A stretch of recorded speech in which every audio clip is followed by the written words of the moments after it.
केपी ओली र एमालेका नेताहरूलाई छुने तिम्रो हिम्मत छैन। छुन्ने कुरा त धेरै परेको कुरा हो।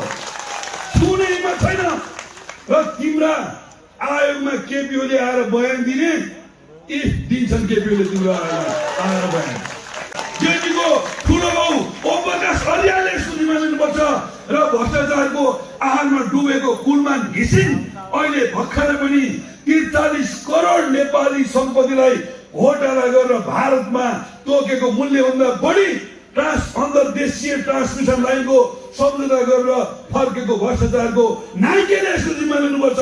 यो कुरा स्पष्ट पार्नको लागि हामी तपाईको सामु आएका छौँ। अहिले पनि जेनजी नामका केही विदेशी दलालहरूको हामी भाषा सुन्दैछौँ। उनीहरू भन्दैछन् हाम्रो स्वार्थ पुरा नभए चुनाव हुन दिन्न। उनीहरू भन्दैछन् केपी ओली रमेश लेखकलाई गिरफ्तार गर्नुपर्छ। उनीहरू भन्दैछन् नेताहरूलाई जेल हालेपछि मात्रै निर्वाचन गर्नुपर्छ।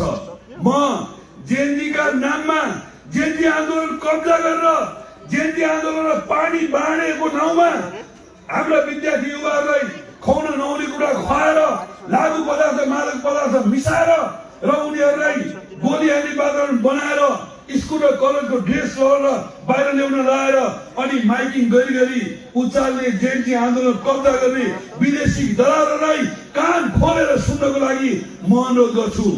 केपी ओली र एमालेका नेताहरूलाई छुने तिम्रो हिम्मत छैन। छुन्ने कुरा त धेरै परेको कुरा हो। छुने हिम्मत छैन र तिम्रा आयोगमा केपी ओली आएर बयान दिने दिन्छन्। केपी ओली तिम्रो आएर बयान